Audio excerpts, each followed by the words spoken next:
आज सगळ्यांना ट्रेनिंगची उत्सुकता होती। बऱ्याच महिलांचं कुणाच्या काही अडचणी होत्या। जसं आपण ग्रामीण लेवलवर आहे, काही रूढी परंपरांना आपण जपतो, त्यानुसार आज गुरुवार जे मार्गशीर्ष महिन्यातले उपवास असतात बऱ्याच महिलांनी हे उपवास धरलेले आहेत। सकाळी येताना सगळ्यांची गडबड झाली, सगळ्यांनी फास्ट आवरलं, पूजा मांडली असेल, आरती वगैरे केली आणि मग त्याच्यानुसार त्या वेळेमध्ये येऊन ट्रेनिंगसाठी पोहोचल्या। ट्रेनिंगला पोहोचल्यानंतर ट्रेनिंग विचार हेच की बाबा ट्रेनिंग असेल कसं, मात्र ते टॅब तेच माहिती भरायची असेल तेच सांगणार। मग हे म्हणणार मॅडम माझं चालत नाही, ती म्हणणार मॅडम माझं चार्जिंग संपलेलं आहे, ती दुसरी म्हणणार मॅडम मला ते काहीच कळलं नाही। मला ते मराठी लँग्वेजमध्ये जरी असलं तरी काही वेळेस आपल्या आशाताईंना त्या गोष्टी लवकर लक्षात येत नाहीत। पण इथं आल्यानंतर ज्यावेळी स्मिता मॅडम बोलल्या त्यावेळी बाबा काहीतरी ट्रेनिंग खूप चांगलं आहे, काहीतरी घेण्यासारखं मिळणार आहे। आज 14 वर्षातली रिव्हिजन झाली असेल सगळ्यांची। 2009च्या आशा स्वयंसेविकांचं ट्रेनिंग होतं, त्यामध्ये पहिल्या 7 दिवसाचं ट्रेनिंग संभाषण कौशल्य होतं, बरोबर आहे। संभाषण कौशल्यामध्ये आपल्याला सगळे प्रकार वागणं बोलणं, समोरच्या फील्डवरती आपण काम कसं करायचं, लोकांना विश्वासात कसं घ्यायचं, आपल्याबद्दल आरोग्यविषयक माहिती असेल, जे काय आरोग्याचे हेड असतील ते लोकांना कशा पद्धतीनं पटवून द्यायचं, ह्याच्यासाठी पहिल्या 7 दिवसामध्ये आपल्याला संभाषण कौशल्य शिकवलं होतं। त्याच्यानंतर बऱ्यापैकी महिला विसरून गेल्या, बऱ्यापैकी 14 वर्षात कामाचा वर्कलोड वाढल्या कारणाने स्वभावात, बोलण्यात, संभाषणामध्ये बरेच चेंजेस झालेत की नाही। आपण मंथली रिपोर्ट घेतो, कळतं त्यावेळी विसरून जातो आपण काय बोलायचंय, आपण कोणाशी बोलतो, कधी कधी घरची चिडचिड असते, डोक्यामध्ये खूप विचार चालू असतात, त्यावेळी आपण समोर मॅडम आहेत, डॉक्टर आहेत, सर आहेत, आपण त्यांना त्यावेळेस त्यांना जो आपल्याकडून रिस्पॉन्स हवा असतो तेवढा आपल्याकडून जात होता का। कदाचित आजच्या ट्रेनिंगने पुन्हा अजून 14 वर्षासाठी का होईना एनर्जी आणि एक ऊर्जा भेटली असेल ना। इतक्या सुंदर पद्धतीनं आपल्याला सांगितले मॅडमनी, स्मिता मॅडमनी, की ते विसरण्यासारखं नाहीच आहे हो। एकदम साध्या सोप्या भाषेत आपल्याला कळलं असं त्यांनी किती छान सांगितले। अगदी उदाहरणं घेऊन, अगदी काय गोल्स असतील आपल्याला ते सगळे घेऊन आपल्याला त्यांनी शिकवण्याचा प्रयत्न केलाय आणि ते अगदी खूप मॅडम आम्ही इतकं छान पद्धतीने ते शिकून घेतले। तुम्हाला असं वाटलं पण असेल कदाचित की कुणाचे लक्ष असेल, कोणाचं दुर्लक्ष असेल, क्वचित 10 मध्ये एखादी ट्रेसमध्ये असेल किंवा कुठल्या विचारांमध्ये गुंतली असेल तर तीच फक्त कदाचित ही गोष्ट त्या क्षणापुरती विसरली असेल, पण पुन्हा लगेच ती नव्याने त्या ट्रेनिंगमध्ये पुन्हा तिचे मन घेऊन थांबली असेल अशी मला तरी मनापासून खात्री आहे। कारण जवळजवळ 14 ते 15 वर्ष झालं आम्ही सर्व अशा स्वयंसेविकांनी एकत्र काम केलेलं आहे आणि संभाषण हे आमच्यासाठी मोस्ट इम्पॉर्टंट, म्हणजे मात्र प्रोजेक्ट वर्ष 1.5 वर्षापासून चालू आहे, त्याच्यामध्ये फक्त कम्प्युटर माहिती देवाणघेवाण ह्या गोष्टी चालू होत्या, पण पुढं फील्डवरती जाताना नेमकं समोरच्या व्यक्तीला आपण कुठल्या ह्याने बोलावं, कुठल्या अँगलने त्याच्या भावना समजून घ्याव्यात किंवा कुठली माहिती घ्यावी हे काही नॉलेज कमी झालं, म्हणजे विसरलो होतो। काही कालांतराने ट्रेनिंगची उजळणी होणं गरजेचं असतं, पण जे आम्हाला 14 वर्षापूर्वी मिळालं ना अगदी त्याच्या 4 पटीने तरी एक्स्ट्रा आम्हाला चांगलं तुमच्याकडून मिळालं आहे। त्याबद्दल मॅडमसाठी एक आपल्याला आशा टाळी द्यायची, तर मी म्हटल्यानंतर सगळ्यांनी आशा टाळी मॅडमसाठी द्यायची आहे। आशा टाळी। फुले फुले फुले। एवढे बोललो थांबते, धन्यवाद। आपण आता सुरुवात करणार आहोत, ओके। त्याच्या आधी एक छोटासा उभं राहून आपण गेम करूया, खेळूया, म्हणजे थोडंसं चयापचयाची क्रिया जलद होईल। लक्ष आहे का सगळ्यांचं? हे यांना काय खुर्च्या मिळत नाही आहेत का?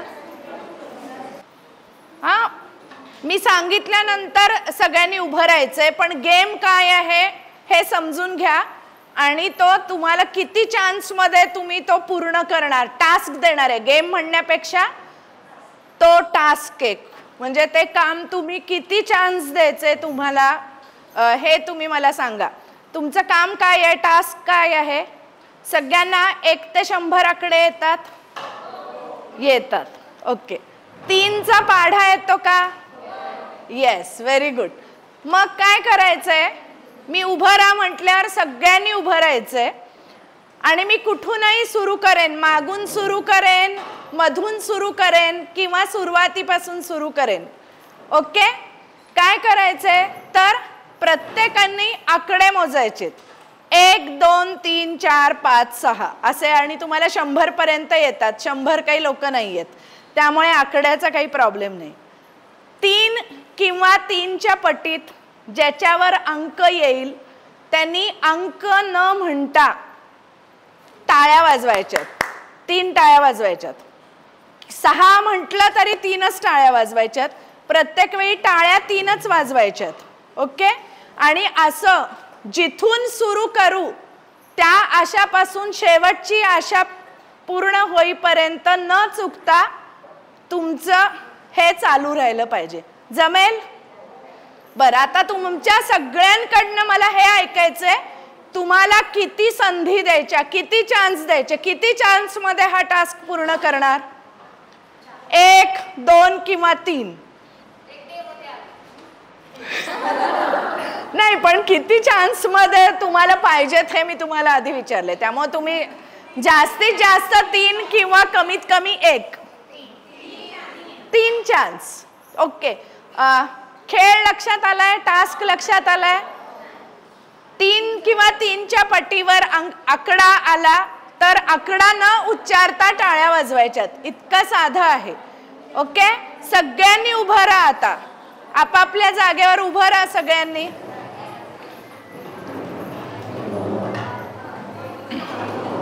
आपापसात बोलायचं नाहीये. मी कुठूनही सुरू करेन आणि जी दिशा दाखवेन त्या दिशेनं तुमची साखळी पुढे जाईल. ओके. 3 किंवा 3च्या पटीतला आकडा जर तुमच्यावर मोजायला आला तर तो आकडा न म्हणता त्याच्या ऐवजी टाळ्या वाजवायच्या. मी बऱ्यापैकी स्पष्ट बोललेले आहे आता. ओके. 12 आले तर 3च्या पाढ्यामध्ये आहे, त्यामुळे 12 न म्हणता टाळ्या वाजवायच्या. टाळी कमी जास्त झाली तर चालेल, 12 टाळ्या वाजवायच्या नाहीयेत, 3च वाजवा, नाहीतर 12 टाळ्या वाजवतच. ओके. समजलंय? नक्की ना? चलो, अटेन्शन. 3 पेक्षा जास्त चान्स मिळणार नाहीये आणि लहान मुलं पहिल्या चान्स मध्ये पूर्ण करतात. त्यामुळे तुम्ही असा प्रयत्न करा की पहिल्या चान्स मध्ये तुम्ही सक्सेसफुल व्हाल. ओके. तुमच्यापासून सुरू करा. मागे गेलं. पहिला चान्स गेलेला आहे कारण 4ला टाळी वाजवली आणि मग 4 म्हटल्या. 1 चान्स तुमचा मिस झालेला आहे.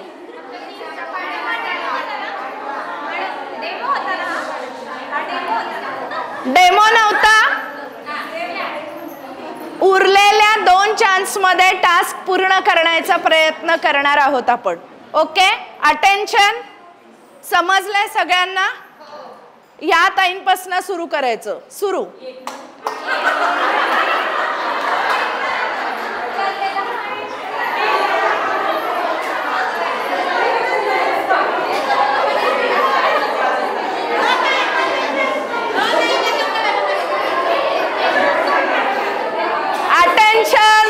अटेन्शन.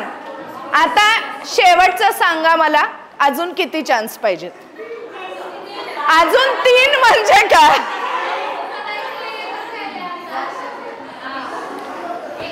ऑफिशियली 1च चान्स राहिलेला आहे, त्यामुळे सगळ्यांनी अटेन्शन द्या. अतिशय खेळ सोपा आहे, तरी आपण टास्क पूर्ण करू शकत नसलो तर मग बघा. ओके. रेडी? सुरू करा.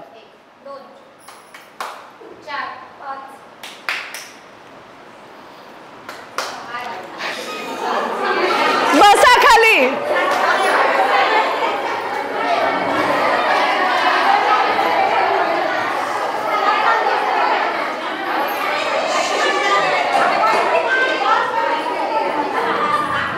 सजगता आपल्याला वाटत असतं. बस. अटेन्शन.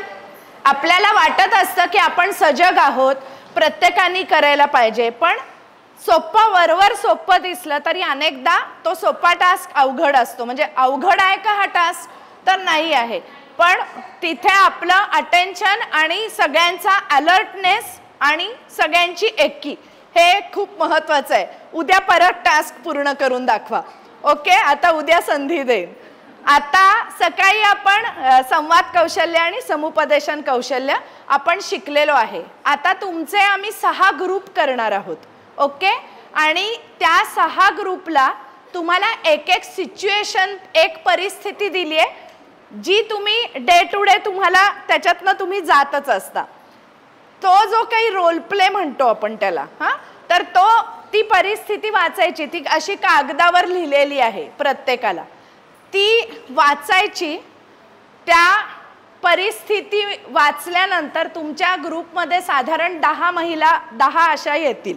साधारण 60 आहेत असं मी गृहीत धरलंय. तर तुम्ही त्याच्यामध्ये कोणते रोल करणार, कोणत्या भूमिका करणार, त्या परिस्थिती तुम्हाला प्रेझेंट करायची. म्हणजे आता पहिली परिस्थिती मी जस्ट वाचून दाखवते की पापरी गावात कुटुंब नियोजनाविषयी जागरूकता कमी होती. 35% महिलांनी कोणतेही कुटुंब नियोजनाचं साधन हे स्वीकारलेलं नव्हतं. तरुण वयातच लग्न आणि वारंवार गर्भधारणा होण्यामुळं महिलांचं आरोग्य त्या गावातल्या बिघडलं होतं. सदरची समस्या ओळखून आशा कार्यकर्ती सदरची परिस्थिती कशी हाताळतील याचं सादरीकरण भूमिका नाट्य म्हणजे रोल प्ले द्वारा तुम्ही सादर करायचे. आणि हे सादर करत असताना तुम्हाला जे काही संवाद कौशल्य आणि समुपदेशन सकाळी कळली किंवा आत्तापर्यंत तुम्हाला जी माहिती आहे ती वापरून ती सिच्युएशन तुम्ही इथे येऊन ॲक्ट आउट करायची. ओके, म्हणजे आता ही कुटुंब नियोजनाची आहे तर मग तुम्हाला कोणीतरी महिला ज्यांना आशा कार्यकर्ती सांगते आहे, घरातले लोक विरोध करत आहेत किंवा तुम्ही काय ग्रामपंचायत सदस्यांबरोबर मदत घेतली, असं काहीही त्या परिस्थितीमध्ये कोण कोण लोक इन्व्हॉल्व असू शकतील. आणि तुमच्या ग्रुपमध्ये जर 10 लोक आहेत तर त्या 10 लोकांना काहीतरी छोटासा रोल किंवा मग काही जण गर्दी म्हणून असा तुम्हाला ते ॲक्ट आउट करायला लागेल. आणि तुमच्या प्रत्येकाचं आम्ही प्रेझेंटेशन घेणार आणि मग तुमचे नंबर काढणार आहेत. पूनम आणि संगीताताईंवर ही आपण जबाबदारी दिली आहे की कुणाचं सादरीकरण छान झालेलं आहे. ओके, तर आता आम्ही ग्रुप करतोय. आता आकडे मोजताना 1 ते 6, 6 नंतर परत 1 2 3 4 5 6 असे मोजायचे आहेत. ओके, आपला अंक आपण लक्षात घ्यायचा आहे. आता तुमच्या मैत्रिणीजवळ तुम्ही बसलेला आहात. ग्रुपमध्ये मैत्रीण येईलच अशी शाश्वती नाही. ओके, किंबहुना ती येऊच नये अशी आमची योजना आहे. ओके नाही म्हणजे हे स्पष्टच सांगते. त्यामुळे अंक मोजायला चालू करा.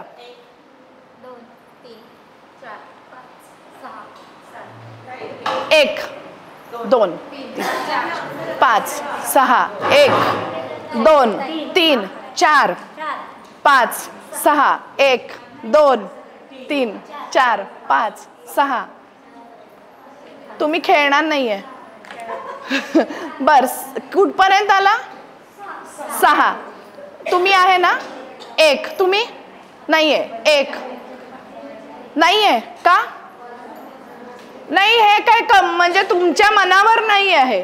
तुम्ही कशावर? तुम्हाला बरं नाहीये का? आत्ताच आलाय. 1 2 नाही, मग मागे घे. 2 4 5 6 2 3. तुम्ही 3. हां 3 4 6 1 2 3 4 5 6 1 2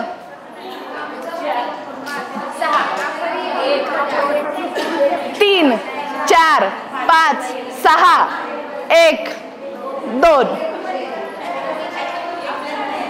ओके, 1 मिनिट. ज्यांनी 1 आकडा मोजलेला आहे त्यांनी इथं गोल करायचा आहे. येऊन सगळ्यांनी उठा. 1 ज्यांनी मोजलेला आहे त्या सगळ्या महिला इथं या. सगळ्यांनी जागेवरनं उठा. गोल खुर्च्या फिरवून घ्या. माईक नाहीये का आपल्याकडे? तो दुसरा. चला लवकर उठा. 2 नंबर इथं या. 2 नंबर, 3 नंबर मागे, 4 5 आणि 6 नंबर पुढे. 6 5 4 1 2 3.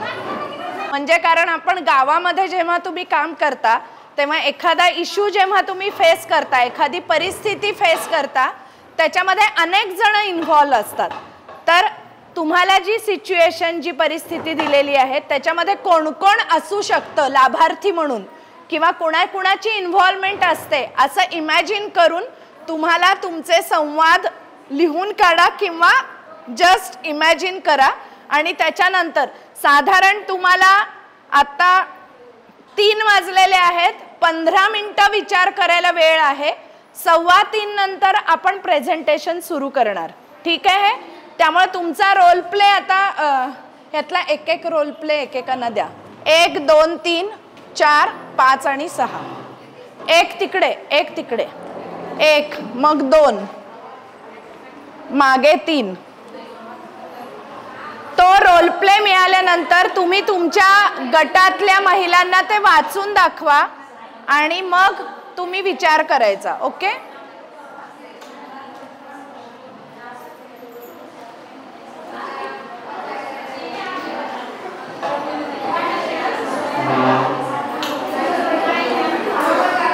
त्यांना पण गोलात घ्या. जराशा खुर्च्या तिकडे करा त्यांना.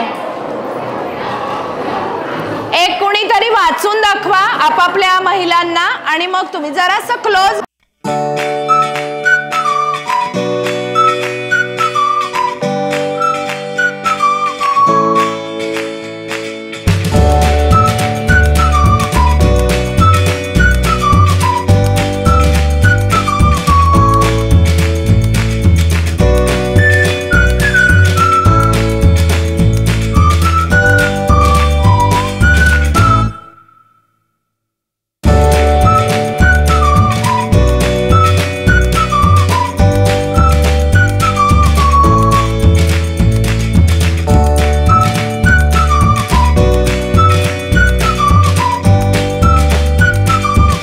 नको आहे. शिस्त पाळायची सगळ्यांनी. तुम्हाला चिठ्ठ्या उचलायला सांगितल्या होत्या, एक्सेप्ट ह्यांना एकच चिठ्ठी होती, ती शेवटची होती, त्यामुळे तुम्हाला चिठ्ठी उचलायला दिली नाहीये. प्रेझेंटेशन जो ग्रुप नंबर 3 आहे तो पहिलं प्रेझेंटेशन करणार आहे. तुम्ही ज्या चिठ्ठ्यांवर मी नंबर लिहिले होते त्याच्याप्रमाणे प्रेझेंटेशन होणार आहे. प्रेझेंटेशनमध्ये तुम्ही जो भूमिका करणार आहे, जी भूमिका करणार आहे त्याच्यासाठी जर तुम्हाला टेबल वापरायचं असेल, ते कसं ठेवायचं, खुर्च्या कशा ठेवायच्या, कशी सिच्युएशन दाखवायची, ते तुम्ही अरेंज करायचं. इथे आल्यानंतर तुमच्या कागदावर जे लिहिलेलं आहे ती परिस्थिती सगळ्यांना वाचून दाखवायची. एकीनं कुणीतरी त्या कागदावर काय लिहून दिलं होतं तुम्हाला ते सांगायचं आणि मग तुमच्या सादरीकरणाला सुरुवात करायची. तुमचं सादरीकरण जे आहे ते 5 ते 7 मिनिटापेक्षा जास्त नको. प्रामुख्याने तुमची संवाद कौशल्य कशी वापरतायत, जर तुम्हाला काही समुपदेशन करावं लागणार असेल, कुणाला कन्व्हिन्स करावं लागणार असेल तर तुम्ही कसं करणार हे तुमच्या सादरीकरणातनं कळलं पाहिजे. लक्षात आलं? त्यामुळे आता आपापसात चर्चा नाही, कारण इक्वल राईट आहेत सगळ्यांना आणि सगळ्यांना एकसारखा वेळ दिलेला आहे. म्हणजे असं नाही की 3 नंबरचा ग्रुप पहिल्यांदा प्रेझेंट करणार आहे म्हणून त्यांना कमी वेळ आणि तोपर्यंत तुम्ही निवांत आणखीन पुढे गप्पा, तर तसं चालणार नाही. तुम्ही पण इव्हॅल्युएट करायचंय इतरांना आणि तुम्ही नंतर फीडबॅक सांगायचंय की ह्यांना काय जास्त छान करता आलं असतं आणि काय जास्त कमी करता आलं असतं असं सांगायचं आहे. ओके? तर सुरू करूयात. पहिला जो ग्रुप आहे म्हणजे पहिलं प्रेझेंटेशन हे ग्रुप नंबर 3चं असणार आहे आणि त्याच्यानंतर जो ग्रुप नंबर 6 होता त्यांचं 2 नंबरला प्रेझेंटेशन आहे. त्यामुळं 3 नंबर ग्रुप आणि त्यानंतर 6 नंबर ग्रुप यांनी तयार राहायचं आहे. सुरू करूयात.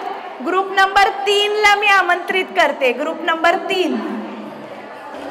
ज्या ग्रुपचं प्रेझेंटेशन सुरू आहे त्यांच्या व्यतिरिक्त जर कोणी बोललं तर तुमचे मार्क आधीच कट होणार आहेत. दुसऱ्याचं प्रेझेंटेशन असताना तुम्ही जर बोललात तर तुमचे मार्क कट होतील. आणि डॉक्टर पूनम आणि Sangeeta madam.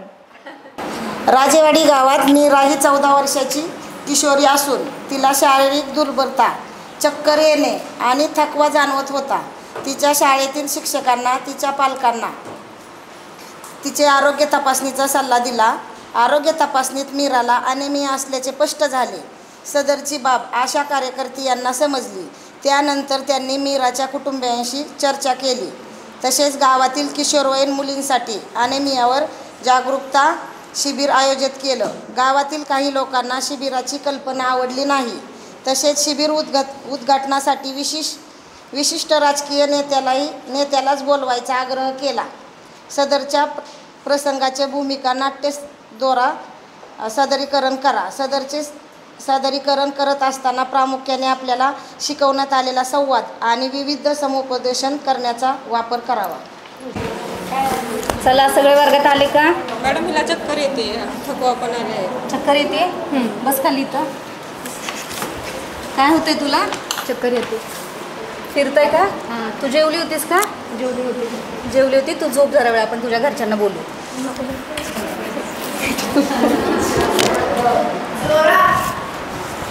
Hello hello hello. हां, ते तुमची मुलगी आहे ना, तिचं रेश्मा, तर तिला चक्कर आलेली आहे आणि तिला झोपवली आम्ही. पण तुम्ही जरा याल का इथं शाळेत? बरं ठीक आहे, या.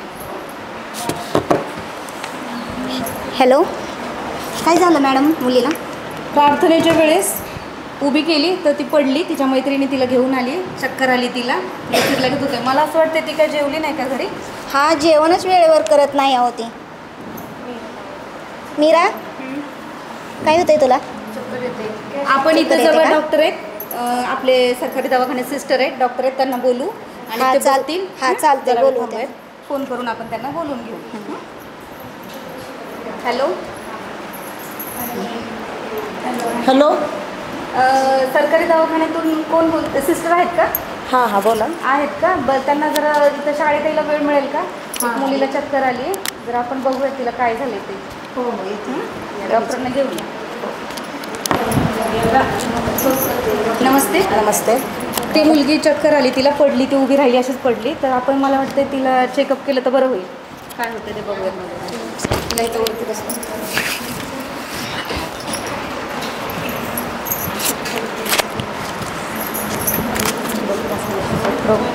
थांबा, मला इकडे बसायला असं ते इथं दवाखान्यात झालं असेल. इथं बसते. मॅडम, काय झालं असेल मुलीला? काय होतं हिला? चक्कर येते. हां,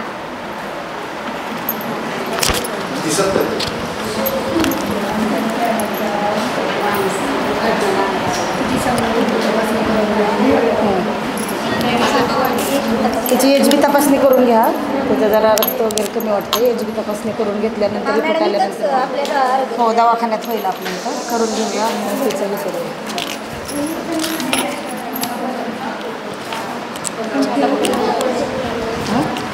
चला जा, आता गावातली लोक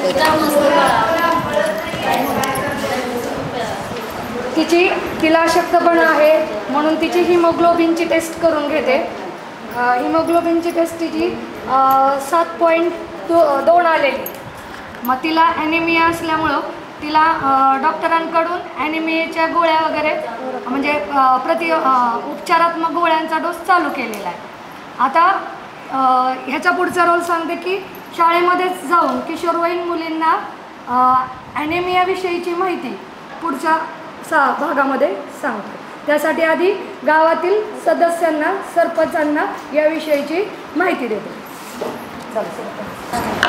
नमस्ते सरपंच मॅडम, मी आशा वर्कर, आपली तर ओळख आहेच आहे. हां, आज शाळेमध्ये एक घटना घडली की शाळेमध्ये एक किशोरवयीन मुलगी प्रार्थना चालू असताना चक्कर येऊन पडली. तिची तपासणी केली दवाखान्यामध्ये जाऊन. तिथं असं कळलं की तिचं हिमोग्लोबिनची रक्तातील कमतरता आहे. त्याच्यामुळं आपल्याला त्यांना उपचारात्मक प्रतिबंधात्मक गोळ्या, आणि याच्या अगोदर आपण शाळेमध्ये प्रतिबंधात्मक गोळ्या तर देतच आहोत आठवड्यातून 2दा. पण याच्यासाठी जनजागृती म्हणून आपण गावातील काही किशोरवयीनच्या मुलींच्या सहाय्याने किंवा किशोर मुलींना एक सहकार्य म्हणून आपण ॲनिमियाविषयीची जनजागृती म्हणून एक शिबिर सादर करणार आहोत. तर त्यासाठी तुमची संमती हवी आहे. हो ठीक आहे, चालेल. आपल्या इथं आपण मोठं शिबिर भरूया. पण त्या शिबिरासाठी म्हणजे आपल्याला काही उद्घाटन वगैरे म्हणजे कुठे कोणी पाहिजे का तुम्हाला की बाबा त्याचं नियोजन आम्ही ग्रामपंचायत करेल. आपल्याच पॅनलचा माणूस बोलू आपण उद्घाटन करायला. नाही आमच्याच पॅनलचा माणूस उद्घाटन करायला पाहिजे. ऐका हे असं पॅनल वगैरे एकमेकाचं हे कसं आहे आमच्याच वार्डचा सदस्य पाहिजे उद्घाटन करायला. ऐका उद्घाटन आपण सगळे सदस्य बोलवू, सगळ्याच्या हस्ते आपण त्यांची पूजा अर्चा सगळं करूया. पण आपल्याला हे आरोग्याचं आहे म्हणजे त्याच्यावरती हलगर्जीपणा करता येईल का? आपल्याला हे शिबिर घेतलं पाहिजे. त्याच्याने लोकांचे आरोग्याची सुधारणा कशी होईल हे आपल्याला केलं पाहिजे. त्यासाठी आमची ग्रामपंचायतीची पूर्ण तुम्हाला सहकार्य आहे. तुम्ही शिबिर भरवायचं ती कधी सांगा, तुम्ही कधी आपण करू. धन्यवाद. तुम्ही आम्हाला संमती दिली, सगळ्यांनी सहकार्य केलं याबद्दल.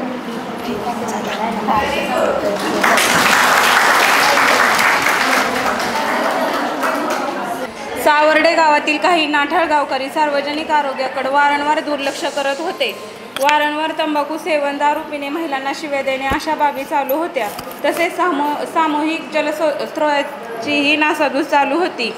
सदरची बाब आशा कार्यकर्ते यांच्या लक्षात आल्यावर त्यांनी संबंधित ग्रामपंचायत सदस्यांना यामध्ये लक्ष देऊन त्या नाठाळ गावकरी यांना समज देण्याबाबत सुनावले. तसेच वरिष्ठांची चर्चा करून स्वतः पुढाकार घेऊन त्या नाठाळ लोकांना आरोग्याचे महत्त्व पटवून सांगितले. तथापि सुरुवातीला त्या नाठाळ गावकरी आणि आशा कार्यकर्ते यांची चांगलीच खडाजंगी झाली. सदरच्या प्रसंगाचे भूमिका नाट्याद्वारे आम्ही सादरीकरण करणार आहोत. कोण आहे घरी? होय का होत आहे? बरं आहे का? मी आशा वर्कर आहे. मला ओळखता तुम्ही?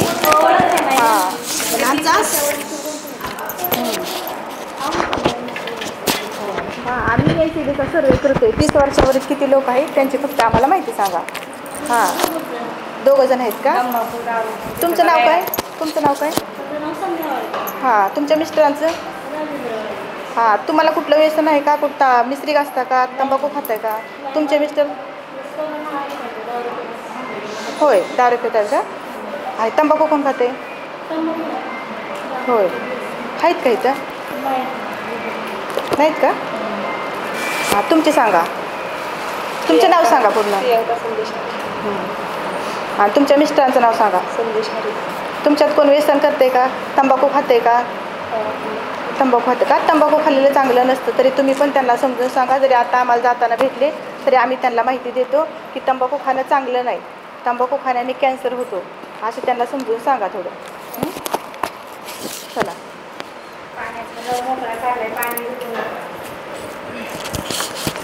कोणी रे सांगतोय पाणी जपून वापरायला? हो पाण्याचा नळ रिकामा चालू आहे. लोकांना पाणी नाही प्यायला आणि हे सांडपाणी जास्त साचलंय, त्याची गटरी तयार होईल, त्यात डास तयार होत्या, त्याची जर तुम्ही व्यवस्थित विल्हेवाट पण लावत नाही. मला सांगताय ते ग्रामपंचायत बघून गेल ना, त्यांना कळत नाही का त्या पाण्याची विल्हेवाट लावायची कशी? अहो पण ग्रामपंचायत पर्यंत जाईल. तुम्ही आम्हाला जास्त शिकवत नका जात जाऊ. तुमची कामं बघा जावा गावात फिरायची. ग्रामपंचायत पर्यंत जाईपर्यंत आपण स्वतःच्या घराची जर काळजी घेतली, स्वतःच्या दारातल्या नळाला जर तोटी बसवली तर ग्रामपंचायतला एवढा त्रास होणार नाही ना. ते आमचं काम नाही, ते ग्रामपंचायतने सगळी सोय केली पाहिजे. गटारी बंद. अहो ग्रामपंचायतने आपल्या दारापर्यंत पाणी आणून दिलंय, त्या पाण्याची कशी विल्हेवाट लावायची? आम्हाला सांगू नका, आमच्या घरात भांडणं लावू नका. तुम्ही तुमचं बघा त्या ग्रामपंचायतीला जाऊन सांगा. आणि आमच्या घरामध्ये येऊन काय सांगता? तंबाखू नाही, दारू नाही, असलं काय तुम्हाला कोणी सांगायला? का दारू पिलेलं चांगलं नसतं. दारू पिल्याने आजार होतात, नवसागर असतं दारू, त्यामुळे जास्त त्रास होतो. तंबाखू खाण्याने त्रास होतो. तंबाखू खाल्ल्यानंतर कॅन्सर होतो. जी आपल्याला जी आवश्यक असते शरीराला ती लाल तंबाखू थुकल्याने प्रत्येक वेळेस वाया जाते. त्यामुळे तंबाखू खाणं चांगलं नसतं. शेजारचा माणूस त्याला पण कॅन्सरच झाला होता. ते काय तंबाखू खात होता काय? तुम्ही लागलाय आम्हाला शिकवायला? असं नसतं, तंबाखू खाणं चांगलं नाही हे आम्हाला आम्ही सांगतोय तुम्हाला. कारण आम्हाला काय शिकवत नका जात जाऊ, आमचं आम्ही बघून. ऐका, एक तुम्ही सुधारला तर तुमचं बघून अनेक शेजारची लोक सुधारतील की शेजारच्या लोकांना तुमचा काहीतरी हीच होईल ना. चला रे ह्यांच्या नका नादी लागा, त्यांचं चट बघून घेतील. चला आपण सरपंच मॅडमला सांगूया. चला नमस्कार मॅडम. नमस्कार. आम्ही एनसीडीचा सर्वे करतोय.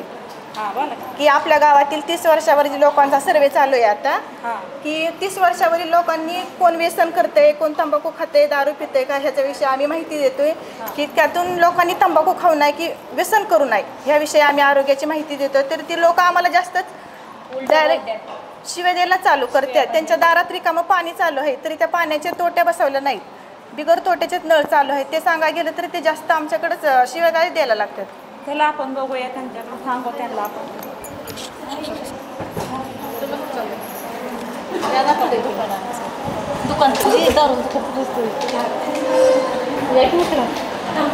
चला की त्यांच्या घरी, चला त्यांच्या घरी जाऊया. ते घेत पण यायला तयार नाहीत. घर आहे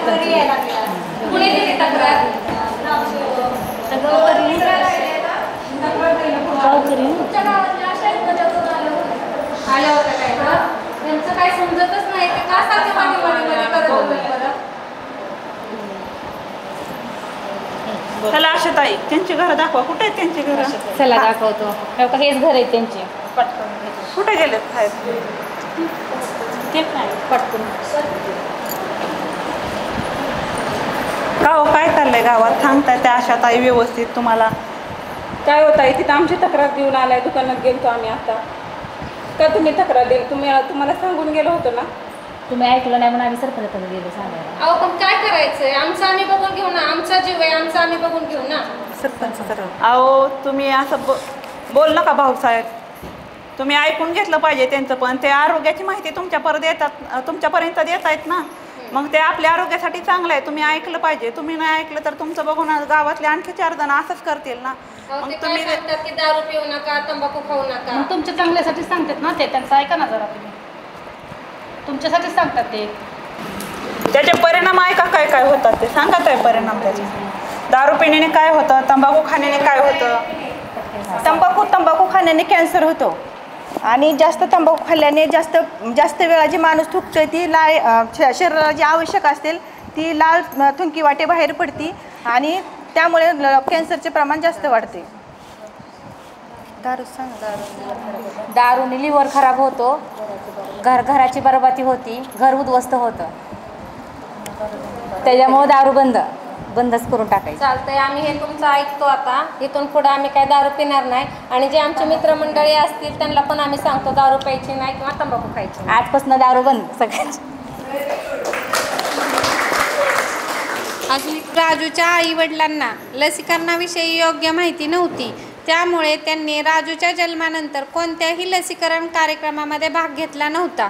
राजू वयाच्या 7व्या महिन्यात गोवर आजाराने त्रस्त झाला. आजारामुळे त्याला ताप, भूक न लागणे, अशक्तपणा जाणवत होता. सदरची बाब आशा कार्यकर्ती यांना समजली. यानंतर त्यांनी राजूच्या कुटुंबाशी चर्चा केली. त्यानंतर लसीकरणाचे वेळापत्रक आखून दिले.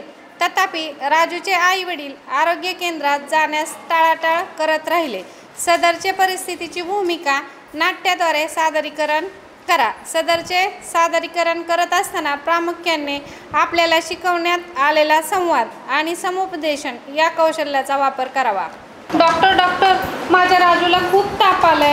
रात्रभर राजू माझा तापाने फणफणलाय. खूप त्याच्या अंगावर पुरळ आलेत.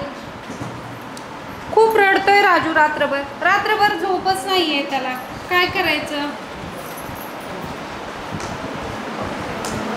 लसीकरण घेतलं होतं का बाळाचं? एकही लसीकरण नाही घेतलं बाळाचं. बाळाला तुमच्या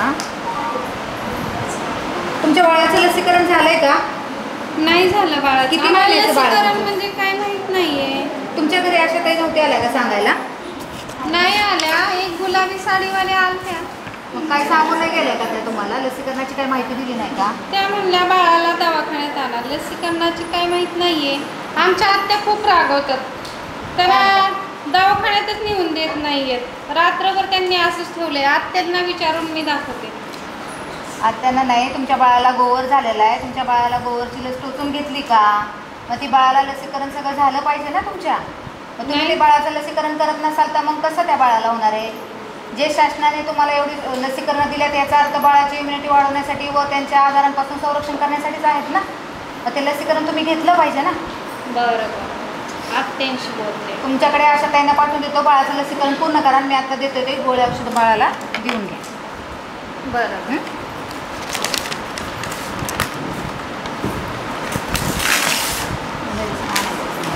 हे घेऊन जा. हे इंजेक्शन गोळ्या घ्या बाहेरून बाळाला द्या. मोठ्या आवाजाने. काही नसतं औषधं वगैरे मी अंगार टाकते त्याच्यावरून त्याला बरं पडेल.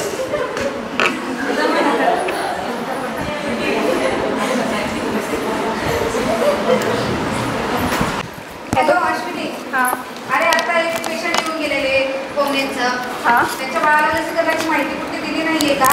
अहो गेलते मॅडम मी. मग त्या बाळाने कुठलंच लसीकरण घेतलेलं नाहीये अजून. नाही अहो मॅडम खूप वेळा गेलते त्यांना खूप वेळा सांगितलं पण ते काही ऐकतच नाहीत अहो. उद्या सिस्टर तुम्ही आणि जाऊन मोटिवेशन करून घ्या आणि त्या बाळाला लवकर लसीकरणाला घेऊन या. परत असा हलगर्जीपणा अजिबात करायचा नाही. हो हो मॅडम जाते.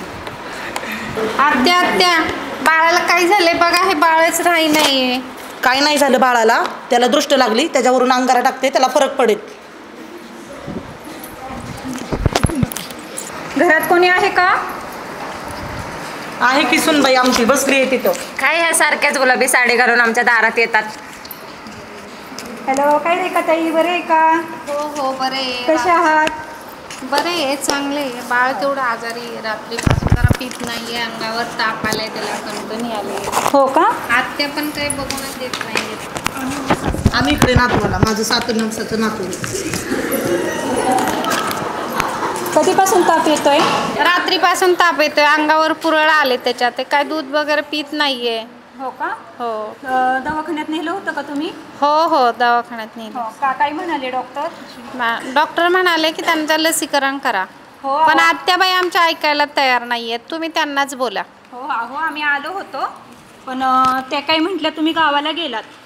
त्यांनी काही भेटच होऊन दिली नाही आमची. चालतंय आम्ही भेटतो, नका काही काळजी करू आणि टेन्शन काही घेऊ नका तुम्ही. बाळाला बरे वाटते ना? डॉक्टरांनी गोळ्या औषधं दिलेत ना? हो हो बरं नाहीये. नका रडू ताई, बरे वाटेल. हा एवढं टेन्शन नका टेन्शन घेऊ. माझं बरं नाहीये. नाही नाही गोळ्या दिल्यात आहेत ना डॉक्टरांनी, त्या व्यवस्थित द्या. आम्ही आलोय ना, काळजी करू नका. बरे वाटेल बाळाला. आम्ही भेटतो त्यांना. हो हो हो. काय आजी बरे आहे का? हो बरी की. गुडघे हे बरे आहेत का? हो बरेत की. काय चाललंय मग? काय नाही, बरं चाललंय. मस्त बसलाय नातवाला खेळवत.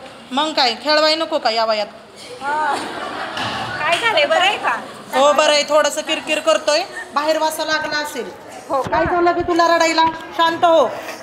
अहो आजी असं नाही, आता की नाही सगळं बदलत चाललेलं आहे. बाळाला लसीकरण दिलं पाहिजे वेळच्या वेळेला. आता बाळ किती 7 महिन्याचं झालं की नाही? शांत बसा तुम्ही. आमच्या मुलांच्या टायमिंगला काही लसीकरणच होती का? तसं नसतं, तेव्हाचा काळ वेगळा होता. तेव्हा पण आपल्याला माहिती होतं का पटापट बालमृत्यू हे होत होतं. पण आम्हाला द्यायचंच नाही. नाही हो तसं नाही, ऐका तुम्ही माझं. माझा नातू 7 नवसाचा आहे, मी टोचून बिचवून देत नसते. आम्ही घेणारच नाही. अहो तसं नाही, लसीकरण हे खूप महत्वाचं आहे. आपण जर लसीकरण नाही दिलं बाळाला तर बाळाची प्रतिकारशक्ती कमी होते. नाही नाही आम्ही नाही लसीकरण करणार. तुम्ही तुमचं जाऊ शकता उठून. नाही अहो दादा तुम्ही तरी समजून सांगा. आम्ही आमच्या लेकरांना इंजेक्शनच घेतली होती वय. आम्ही घेतली होती का तेव्हा? नाही झालं आमच्या मुलांना. अहो तसं नाही, आता लसीकरण हे महत्वाचं आहे. बाळ जन्मताच बाळाला आपण BCGची लस देतो. बाळ 1.5 महिन्याचं झालं की आपण पेंटा देतो. असं आपण 1.5 महिन्याचं, 2.5 महिन्याचे, 3.5 महिन्याचे डोस देतो. बाळ आता 7 महिन्याचं झालेलं आहे. लसीकरण देणं महत्वाचं आहे. तुम्हीच बघताय ना, बाळ तापलेलं आहे, बाळाची प्रतिकारशक्ती कमी झालेली आहे, त्याच्यामुळे बाळाला ताप आलेला आहे. माझा मुलगा आल्यानंतर मी विचारून सांगेन. बरं ठीक आहे, मी पुन्हा येते, पण तुम्ही व्यवस्थित हे करा. आम्ही आजींना भेटलो, समजावून सांगितलेलं आहे. तुम्ही बाळाला लसीकरणाला घेऊन या. आपल्या इथे की नाही महिन्यातील 2ऱ्या आणि 3ऱ्या गुरुवारी सकाळी 10 ते 2 वाजेपर्यंत लसीकरण असतं. वेळेमध्ये या. मालकाला विचारते. हा विचारा आणि या.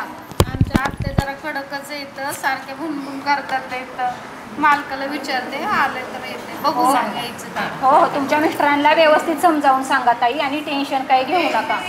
बरं विचारा मला. तेवढं समजावून सांगते तर आपण आपल्या बाळाला इंजेक्शन घेऊ. नाही नाही मी काही तुला टोचवलंच होतं का? तुमच्या ह्याने बघा ना, तुम्ही ठरवा. तुम्ही दोघं नवरा बायको ठरवा तुम्हाला काय करायचंय ते. घेऊ आपण. बाळाला सांगतात ना तर आपण द्या आत्या द्या. चला आपलं चला आपण जाऊया. तुम्हाला आशाताईंनी लसीकरण करायला सांगितले ना, तर आल्या प्रत्येक वारीला प्रत्येक महिन्यातून एकदा घेऊन या बाळाला दवाखान्यामध्ये आपल्या आणि लसीकरणाचे सर्व डोस टोचून घ्या, जेणेकरून तुमचं बाळ आजारी पडणार नाही आणि त्याला सगळ्या आजारांपासून संरक्षण मिळेल. अशा प्रकारे आपण सर्व बाळांना 1 वर्षाच्या आत लसीकरण करून आपला रोगमुक्त भारत करूयात.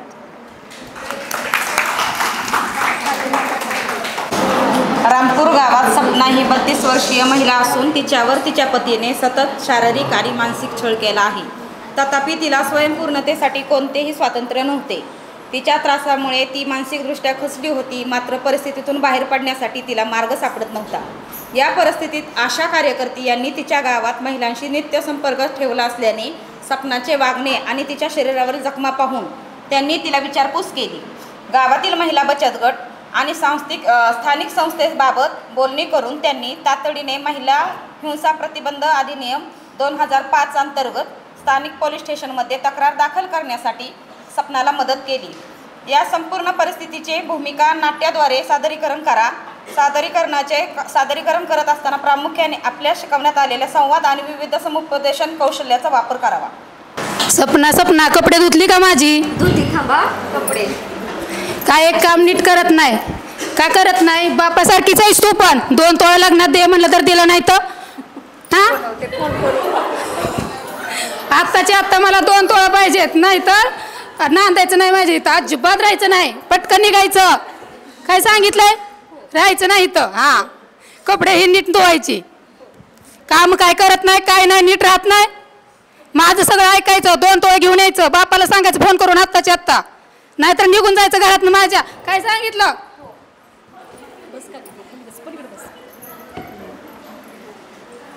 ह्या कशाला आल्या गुलाबी साडीवाल्या?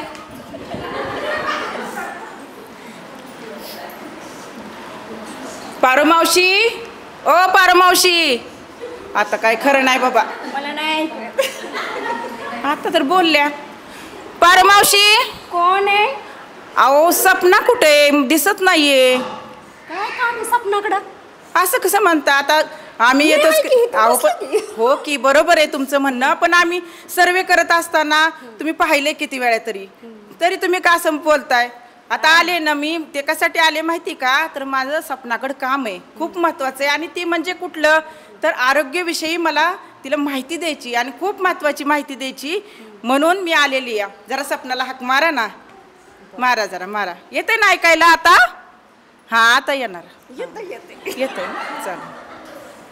सपना काय म्हणते? ती लाल साडीवाली आली बघ, तिच्याकडे काय बघ. सपना जरा बाहेर येते का ग? ये जर. बरं इथं साईडला असू दे. तुझी सासूबाईला कुठे येतं ऐकायला? ये इथं. हां काय झालं? तू चेहरा का असा पडलाय तुझा? हां काय होते नक्की? काय झाले? सारखीच किटकिट असते त्यांची, घरची मला नीट हीच करत नाहीत, सारखा जाच असतो. होय हो. मग आता किती दिवस झालं असं सारखं चालूच आहे वातावरण घरामध्ये? लग्न झाल्यापासून असंच आहे, चालूच आहे सारखं. मला वाटलं तुझा चेहरा ही सगळा पडलाय ना, आणि अंगावर खुणा पण आहेत ना ग, त्याच्यामुळं मी विचारलं ग तुला. बरं अगं ताप वगैरे नाही ना, काय थंडी वगैरे काय नाही ना? जरी तसं असेल तरी सांगा. आणि तुझं हे ऐकून तर मला अजून वाईट वाटतंय ग, खूप त्रास देतात का ग? मला काहीतरी ह्याच्यातून मुक्ती थोडीशी तरी तुम्ही द्या ना. पण तू असं काय प्रतिकार वगैरे काय करत नाही का ग? जेव्हा त्यावेळेस तुला मारत असतात, ज्यावेळेस तुला मानसिक शारीरिक त्रास देत असतात, मला कुणाचा एक मग तू कुणाशी असं मनमोकळेपणाने बोलत जा ना. बोल आता मी आली आहे ना, बोल ना. अजून तुझ्या मनात काय असेल तरी सांग ना. हां सारखाच काय सांगायचं? तसं नाही ग, सांगितल्याशिवाय कसं कळणार ना, बरोबर का नाही? सांगितल्याशिवाय कसं कळणार?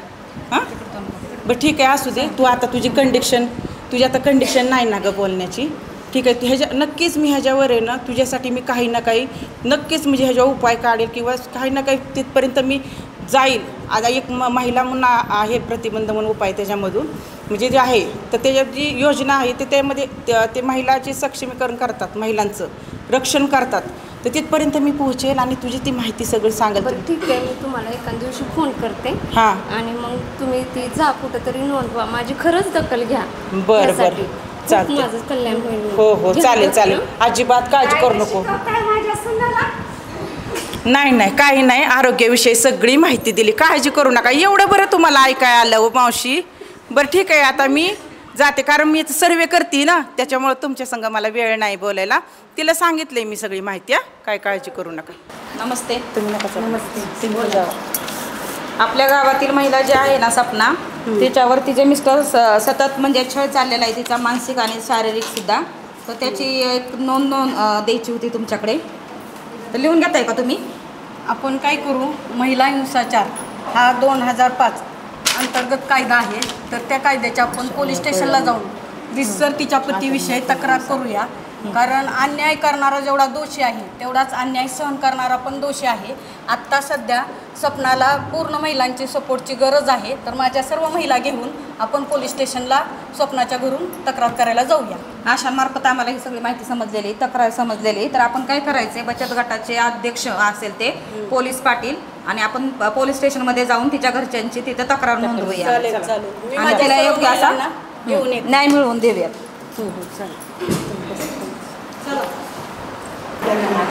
स्वप्ना काय होतंय? अगं ये ना बाहेर जरा. बघ तू म्हटली होती का नाही, तू म्हटली होती का नाही की बाबा मला ह्यातून मुक्तता करा, म्हणजे माझ्यावर जो अन्याय होतोय त्यातून मुक्तता करा म्हणून म्हणली होती का नाही. तर आता हे आपल्या महिला सक्षमीकरणाच्या मेन अध्यक्ष आलेले आहेत, त्यांच्याशी जरा मनमोकळेपणाने बोलतो. बोला की ताई. तुम्हाला काय त्रास होतो ताई?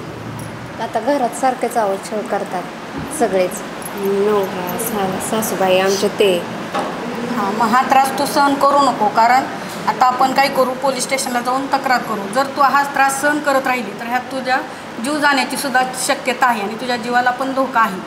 तर आपण पोलीस स्टेशनला जाऊन तुझ्या पतीविरुद्ध तक्रार करूया. बरं बरं चालतंय. तयारी आहे ना? हो हो चालते, पूर्ण तयारी आहे. परत अजून कसं आहे, उद्या आता एकदा तर इथं परत तुझ्या नवऱ्याने तक्रार वगैरे केली तर मला तक्रार करायची नाही. तेवढं कसं तुम्हाला ऐकाय आलं? आता ऐकूयात, आम्हाला तक्रार करायची नाही.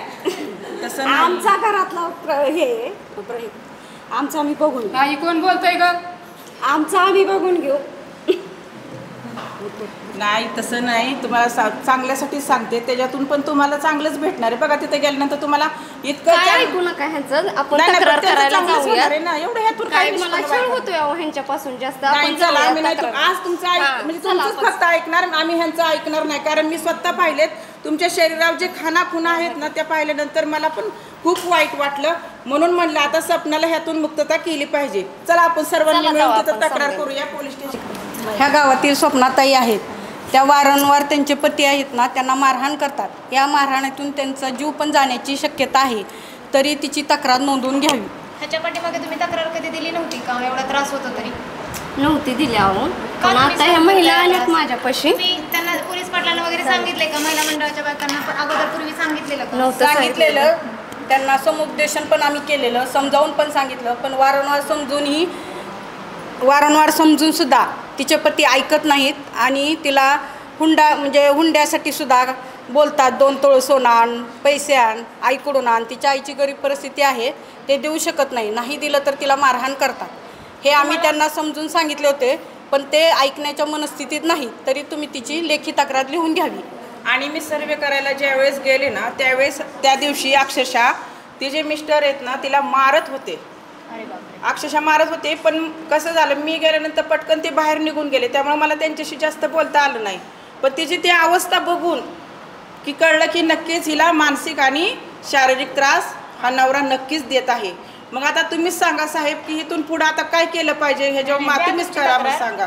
आणि तक्रार नोंदवून नसती घेऊ नका, तर त्याच्यावर कारवाई पण करा ना. कारण हिला कसं आहे, ही किती दिवस त्रास सहन करणार ना. तिला 2 मुलं आहेत, ती पण सांभाळायची तिला. त्याच्यामुळं तुम्ही जरा दक्षता घ्या आणि हा जरा गंभीर विषय असल्यामुळं पहिलं ह्याच्यावर कारवाई करा. तुमची तक्रार द्यायची का? सांगा काय त्रास होतोय. आधी तिचं नाव घ्या ना. सांगा ना, सांगा. गाव कुठले? ढेकळवाडी. कोण त्रास देतं? सासू, सासरे, नवरा, दीर? सासू. त्यांचं नाव काय आहे मिस्टरांचं? पोपट गरदडे. आणि सासूबाईंचं नाव सांगा. पारुबाई गरदडे.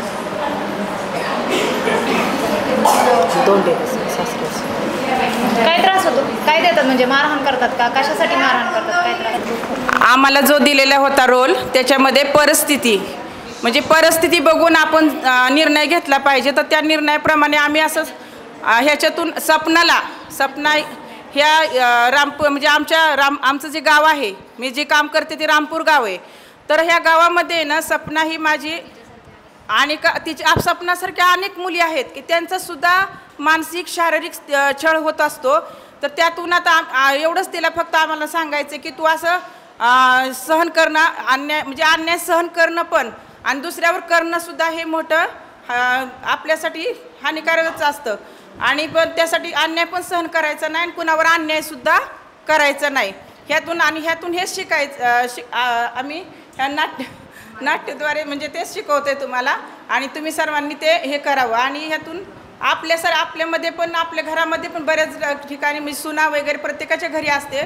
तर तिला लेकीप्रमाणे तिला वागणूक द्यावी हीच आमची सर्वांची या नाटकाद्वारे इच्छा.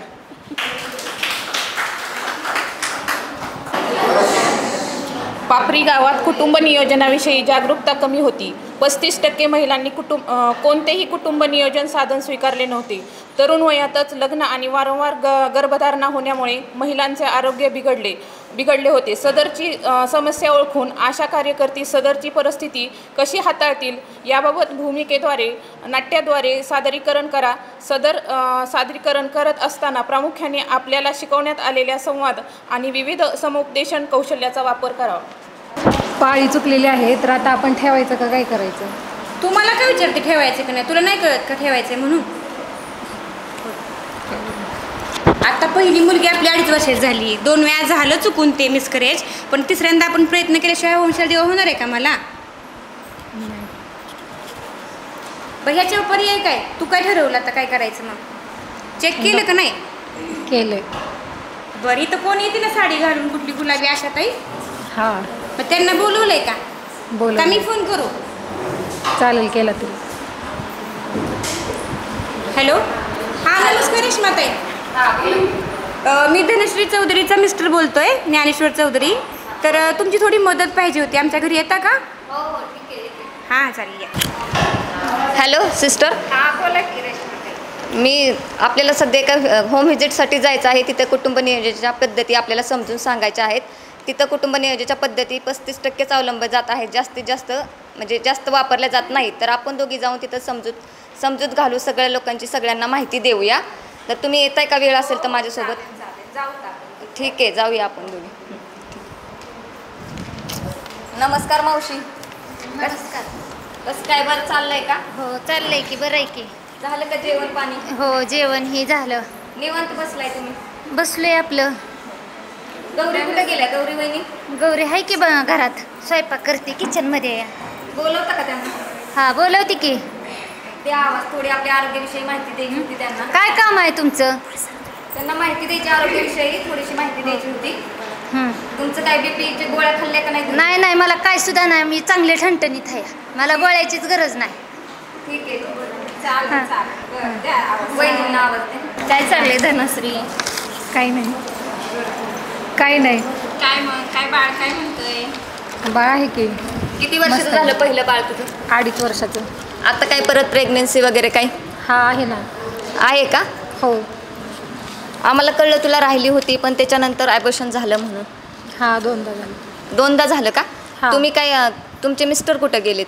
आहेत की. ठीक आहे, त्यांना बोलवता का? तुम्हाला थोडीफार आम्हाला आरोग्याविषयी माहिती द्यायची होती. बोला की. नमस्कार आशाताई. सध्या आपल्या गावामध्ये आम्ही कार्यक्रम राबवत आहात कुटुंब नियोजनाच्या पद्धती. आम्हाला समजलं की आपल्या ह्यांच्या गौरी वहिनींचं ॲबॉर्शन झालेलं आहे 2 वेळा. पहिली मुलगी झालंय 2 वेळा. पण आम्हाला काय झालंय आता ठेवायचंय आम्हाला. आता दिवस पलटलेत तर तिने चेक पण केले, त्यामुळे ठेवायचंय आम्हाला. मग त्याच्यावरती काय उपाय करावा लागेल? ठेवायचंय का? सुद्धा महिना पालटलाय. तुम्ही पहिली UPT किट केली, त्याच्यावर पॉझिटिव्ह आलं तुमचं. मग तिथून पुढे तुम्ही सोनोग्राफी केली का त्यांची? नाही केली सोनोग्राफी. हे सोनोग्राफी कशासाठी असते ते आम्ही सांगतो. आता तू सोनोग्राफी केली का? केली. हां, मग काही सोनोग्राफीचं रिपोर्ट आहे. हां, हे बघा, ह्याच्यामध्ये तुम्हाला अगोदर तुमचे 2 गर्भपात झाले, म्हणजे तुम्ही तुमचं 6 मासी पाळणा असल्यामुळे तुम्हाला वारंवार गर्भधारणा होती. तर ह्याच्यामध्ये आता तुमच्या बाळाचं हार्टबीट कमी आहे, म्हणजे बाळाचे ठोके कमी आहे. आता हे बाळ तुमचं खाली करावं लागेल. त्याच्यानंतर तुम्हाला आम्ही कुटुंब नियोजनाच्या पद्धती सांगतो. एक तर 2 पद्धती असतात, कायमस्वरूपी आणि तात्पुरती. आता तुम्हाला पहिलं बाळ आहे म्हणून तुम्ही कायमस्वरूपी. बरं ऐका ना, तुम्ही एवढी महत्त्वाची माहिती सांगताय तर आमच्या शेजारी पण बायकांना काही त्रास होतो, त्यांना बोलवून आपण सांगू शकतो ना. म्हणजे कार्यक्रमाद्वारे हे म्हणजे जनजागृती करू टाकू. अहो, पहिलं काय आमच्या वेळेस खाली करायचं आणि ती प्रॉपर्टी बसवायची होतं का? पहिल्या वेळेस तुमचा लहान मोबाईल होता, आता अँड्रॉइड मोबाईल वापरताना YouTube वापरता. पहिलं लसीकरण नव्हतं, कुठलं सोनोग्राफी नव्हती, काहीच नव्हतं. पहिले बाळ मृत्यू होता, माता मृत्यू होतं. त्याचं प्रमाण कमी करण्यासाठी आशा सेविकांची म्हणजे त्यांना हे केलेलं आहे. तुम्ही ऐकून घ्या, समजून घ्या. आता तुम्ही कशी न्यू जनरेशन होत चालली तसं तुम्ही लहान फोनचा, मोठा फोन, पिझ्झा, बर्गर पहिले खातायच ना, त्याच्यामुळे ही चांगलं काय हे तुम्ही घ्या, वाईट काय हे घेत बसू नका तुम्ही. आपण गाव पातळीवर नियोजन केले, त्याच्यात आपण तुम्हाला व्यवस्थित माहिती सांगू. सिस्टर, मी महिलांना बोलवते, आपण त्यांना समुपदेशन करू. या सगळ्यांनी इथं गोलमध्ये या. सिस्टर आले, तुम्हाला माहिती द्यायची आहे, कुटुंब नियोजनाच्या पद्धती समजून सांगायच्या. ते तुमच्या घरातील सुनांना सुद्धा उपयुक्त ठरतील त्याच्यासाठी. गर्भधारणेमुळे काय होते त्याच्यासाठी आपण तुम्हाला सांगतोय. आता तुमचा एक गर्भ खाली करायचा म्हणलं तरी बाळाच्या जीवाला धोका असतो. आज माझा विषय ऐकून घ्या, कुटुंब नियोजनाच्या पद्धती. तर तुम्हाला कुटुंब नियोजनाच्या पद्धती माहिती आहेत का? नाही. तर त्याच्या 2 पद्धती असतात, एक तर कायमस्वरूपी आणि तात्पुरती. आता प्रत्येकाला कसं एक आपत्ती असतं, 2 आपत्ती असतं. सध्या आपल्याकडे अवेलेबल आपल्या प्राथमिक आरोग्य केंद्रामध्ये गौरी बहिणींना आता सध्या आपल्याला कुटुंब पद्धती वापरायची त्यांना गरज आहे. तर आपल्याकडं वेगवेगळ्या पद्धतीच्या गोळ्या आहेत. तर छाया प्रकारच्या गोळ्या, अंतरा इंजेक्शन आहे, त्याच्याबरोबर मालाडीच्या पण गोळ्या आहेत. तर छाया गोळ्याचं कसं सांगते तुम्हाला, एकदम सोपी वापरायला आहे आणि शरीरासाठी पण व्यवस्थित आहे. त्याच्यापासून कुठल्याही प्रकारची आपल्याला बाधा नाही. छाया गोळी ही आपल्याला पिरियड आल्यानंतर त्याच्या 5व्या दिवसापासून वापरली जाऊ शकते. महिनाभर रोज एक गोळी खायची आपण, त्याचे कुठलेही दुष्परिणाम नाहीत. तर छाया गोळी किंवा मालाडी गोळी तुम्हाला वापरायची नसेल तर आपण कॉपर्टी बसवू शकतो. कॉपर्टीचं एक 5 वर्षासाठी 10 वर्षासाठी आपण कॉपर्टी बसवू शकतो. कॉपर्टीमध्ये पण काही कुठल्याही प्रकारचा तुम्हाला दुष्परिणाम दिसणार नाहीत. कॉपर्टी वापरल्यामुळे आपल्या शरीराला कोणत्याही प्रकारचा कॅन्सर होत नाही, दुसऱ्या आजारांपासून आपले संरक्षण होते. हां, नाही राहतो. आपण आता आपल्या म्हणजे कुटुंब नियोजनाच्या पद्धतीसाठी गर्भ तात्पुरता थांबण्यासाठी जर आपण गोळ्या खाण्याच्या थांबवल्या तर त्याच्यानंतर आपल्याला गर्भधारणा पुन्हा होऊ शकते. त्यामध्ये कोणत्याही प्रकारचे दुष्परिणाम नाहीत. आणि हे सगळं नसेल घ्यायचं तर तुम्हाला 3 महिन्यातून एक इंजेक्शन आहे अंतरा म्हणून. पिरियड आल्यानंतर आपल्याला ते इंजेक्शन घ्यायचे, त्यामुळे आपल्याला गर्भधारणा राहणार नाही. जर 3 महिन्यातून एकदा इंजेक्शन घेतलं तर 3 महिने आपल्याला पिरियड टायमिंगला येतील, कोणत्याही प्रकारची गर्भधारणा होणार नाही. हे माहिती आपल्या घरातल्यांच्या सुनांना, लेकींना सगळ्यांना पोचवा. ती व्यवस्थितरित्या चांगली आहे आपल्याला शरीराला, आणि त्यामुळे आपले HB सुद्धा कमी होणार नाही प्रत्येक वेळेस. HB सुद्धा आपले कमी राहणार, व्यवस्थित राहील. त्या महिलेची शारीरिक स्थिती ही व्यवस्थित राहील. त्याचबरोबर तिने सकस आहार घेतला पाहिजे. ह्या गोळ्या खाताना गोळ्याचे काही दुष्परिणाम जाणवले, तुम्हाला काही उलट्या, मळमळ वगैरे काही वाटली तर दुसऱ्या दिवशी येऊन आपल्या प्राथमिक आरोग्य केंद्रात भेट द्या. तुम्हाला त्याच्यावरती योग्य तो उपचार सल्ला दिला जाईल.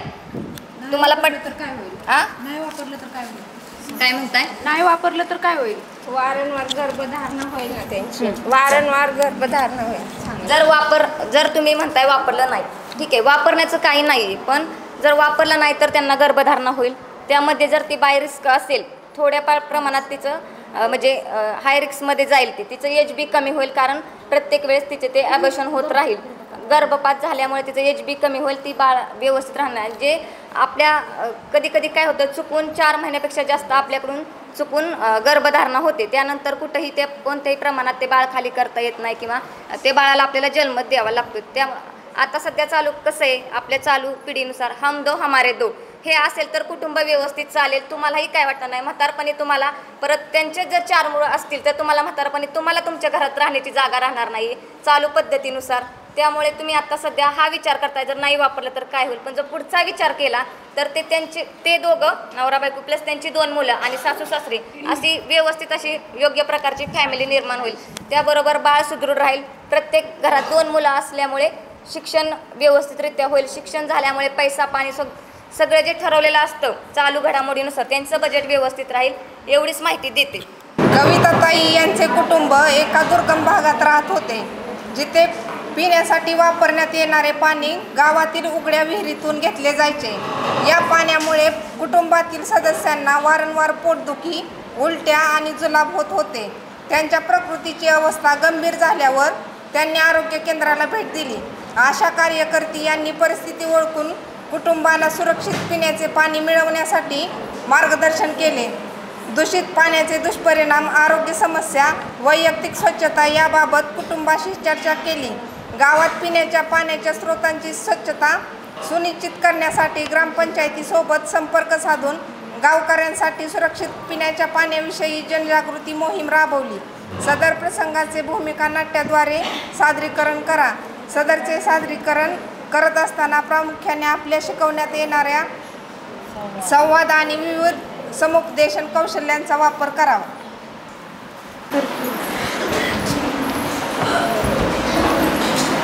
मॅडम हिला ना खूपच उलटे आणि पोट दुखतं हिचं. 2-3 दिवस झालं तिला त्रास होते. आमच्या घरात सगळ्यांनाच तो त्रास होते.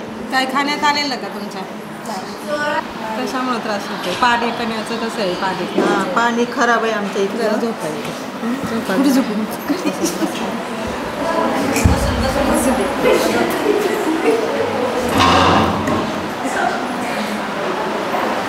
काय नाही, पाणी खराब असल्यामुळं तुम्हाला हा त्रास होतोय. पाणी कुठून येतं तुमचं? विहिरीतून. आमची शेजारी विहीर आहे ना, त्या विहिरीतून पाणी. मी काही गोळ्या लिहून देते.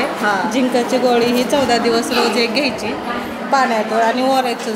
त्यांचं पाणी पण खूप पाणी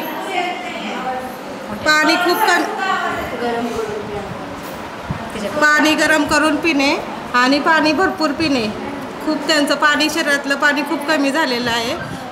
घरात 1 लिटर पाणी घेऊन उकळलेलं पाणी गार करायचं. त्यात एक चमचाभर साखर आणि चिमटभर मीठ टाकून ते पाणी दिवसभरात संपवायचं.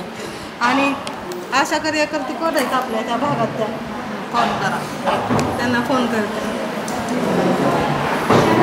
हॅलो हॅलो हां, ते आपल्या गावातले एक पेशंट आले. त्यांच्या घरी उलट्या जुलाबाचे पेशंट खूप आहेत.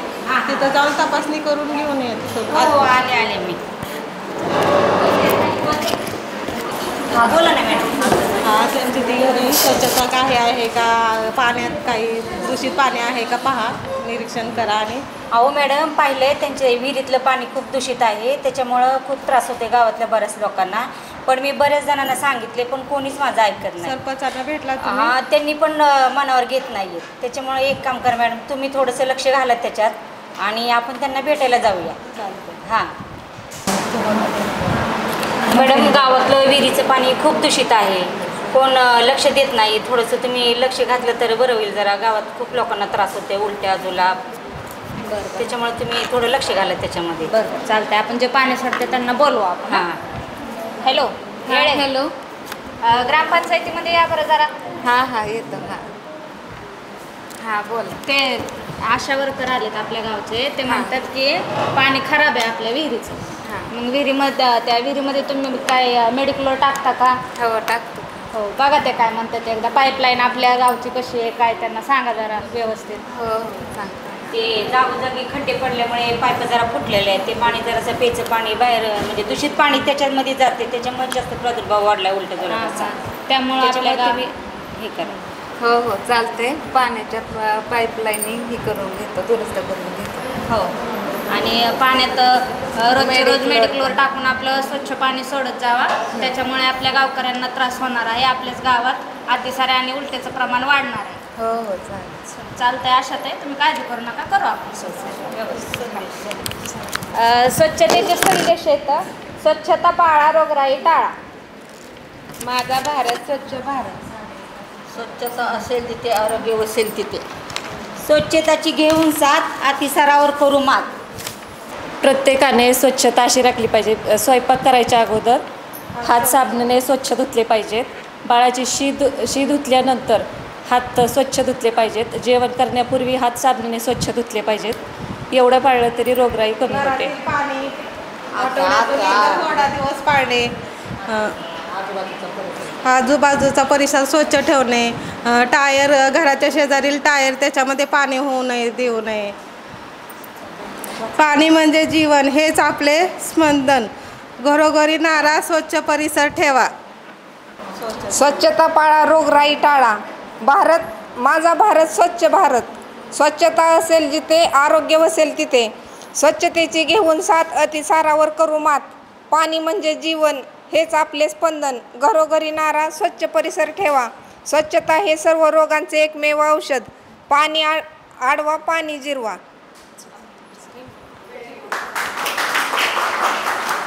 थोडासा फीडबॅक ऐकूया आपण संगीताताई आणि पूनमताईंकडनं. मग मी एक 10 मिनिटं बोलणार आणि मग आपण थांबूया. थांबूया हा शब्द किती छान वाटतोय ना. बरं, कसं वाटलं 6 जणांचं प्रेझेंटेशन? बघणार तुम्ही लोक होते, तुम्ही बघितलं नाही तुमच्या मैत्रिणीचा परफॉर्मन्स? बघितला ना, छान होता ना. अतिशय उत्कृष्टपणे तुम्ही लोकांनी प्रेझेंट केलं त्या टॉपिकला. 15 मिनिटामध्ये एवढे छान कलाकार तुमच्या आतमधले बाहेर आले की मला पण आश्चर्य वाटलं की मी ज्या लोकांना 1 महिन्यापासून भेटते खरंच ते लोक आहेत का, मला प्रश्न यायला लागला. ज्या पद्धतीने तुमची व्हॉइस मॉड्युलेशन होत होता, बेसिकली ज्यांनी सासूचा पाठ केला, अप्रतिम.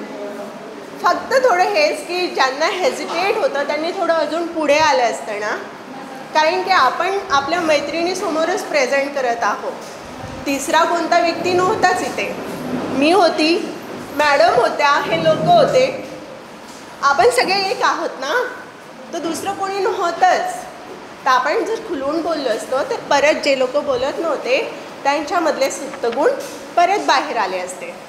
आणि जे रिसोर्सेस आहेत, जे संसाधने आहेत आपल्या गावामध्ये, त्याचे अजून भरपूरपणे आपण त्याचा उपयोग करून घेतला असता. जर हे रिसोर्सेस आपण पहिलेच आयडेंटिफाय केलेले असते तर अजून चांगल्या पद्धतीने झालं असतं. पण 15 मिनिटामध्ये खूपच सुंदर आणि अप्रतिम असं केलेलं आहे. तर आपण एक आशा टाळी वाजवूया.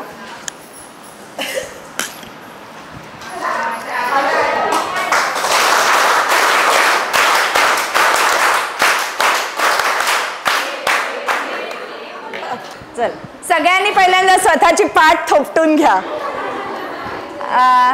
संगीताताई म्हणाल्या तसं खरंच खूप छान प्रयत्न होता. आणि काहींनी तर म्हणजे मी आता आपण नंबर अगदी म्हटलं होतं पण तसे नंबर काढणार नाही आपण, म्हणजे त्याच्यासाठी आपण करायला नाही पाहिजे.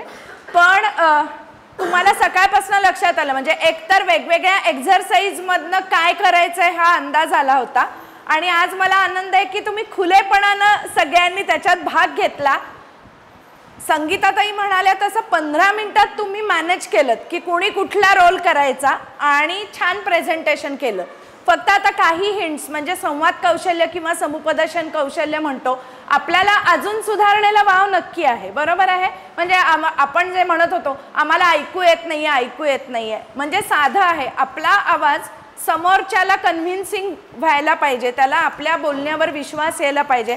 अशा पद्धतीनं आपलं बोलणं असेल आणि जेव्हा तुमच्या बोलण्यामध्ये कॉन्फिडन्स असतो तेव्हा आपोआप व्हॉइस मॉड्युलेशन कमी कुठे वापरायचा, जास्त कुठे वापरायचा, कुठे थोडंसं कडकपणेच बोललं पाहिजे. म्हणजे समजा ताई तुमच्या वरती आहेत तर कुठे तुम्हाला रागवायचं आणि कुठे तुम्हाला प्रेमाने थापटायचं हे त्यांनी वापरलंच पाहिजे. म्हणजे सारखं गुडी गुडी गोड गोड बोलणं हे पण अपेक्षित नाही आहे. आणि सारखंच एकदम धारेवर काही काही अधिकारी पण असतात बघा, कधी पण त्यांच्याकडे जा तर रागवतातच, म्हणजे बाकी काहीच ऐकून घेत नाही. तर तसं पण आपल्याला करायचं नाहीये. आणि गावामध्ये तुमचा रोल खूप महत्त्वाचा आहे. म्हणजे तुम्हाला ॲट टाइम्स कुठल्या तरी नवऱ्याला रागवावं लागणार आहे, सुनबाईंना रागवावं लागणार आहे, सासूला रागवावं लागणार आहे, ग्राम समितीच्या सदस्यांना रागवावं लागणार आहे, असं पण होणार आहे. आणि ॲट द सेम टाइम तुम्हाला त्यांना विश्वासात घेऊन 2-2 पावलं पुढे टाकायचं. तर खूप सगळ्यांनी छान केलेलं आहे आणि मला वाटतं बऱ्याच दिवसांनी तुम्हाला शाळेची पण आठवण झाली असेल की पण मला वाटतं आज आपण जे संवाद आणि समुपदेशन कौशल्य हे थोडं प्रात्यक्षिकाच्या माध्यमातून, कारण थेरी आपण दरवेळी PPT दाखवणं आणि बोलणं हे चालूच राहतं, त्याच्यात मजा नाही. पण मला वाटतं आता उद्यानंतर जेव्हा तुम्ही परत फील्डवर जाल, माझ्या सकट सगळे, म्हणजे असं नाही की मी आज इथे फॅसिलिटेटर म्हणून आली आहे, तर मला पण माझ्या संवादामध्ये सुधारणा करण्याची तुमच्याकडून प्रेरणा मिळते. बरोबर आहे. म्हणजे त्या बाळ घेऊन बसल्या होत्या, त्या शेवटपर्यंत बाळ घेतलेलं आहे आणि ते हलवणं हे विसरल्या नाहीत त्या कोणतं म्हणजे ज्या रोलमध्ये आपण आहोत त्यामुळे रोल सतत लक्षात ठेवणे. कारण आपले असे कप्पे असतात, बरोबर आहे. घरात गेल्यावर कुणी आई आहे, बहीण आहे, गावामध्ये आशा वर्करची साडी नेसून गेला की तुम्ही आशा वर्कर आहे, म्हणजे ती भूमिका आपल्याला निभावावी लागते आणि at the same time multitasking आपलं चालू असतं. सो सगळ्यांनी छान प्रयत्न केलाय.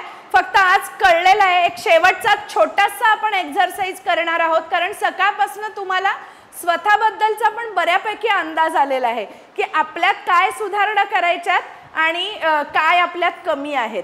तर आज 2 छोटे एक्झरसाइज आणि मग तुम्हाला सोडणार आहे. ओके.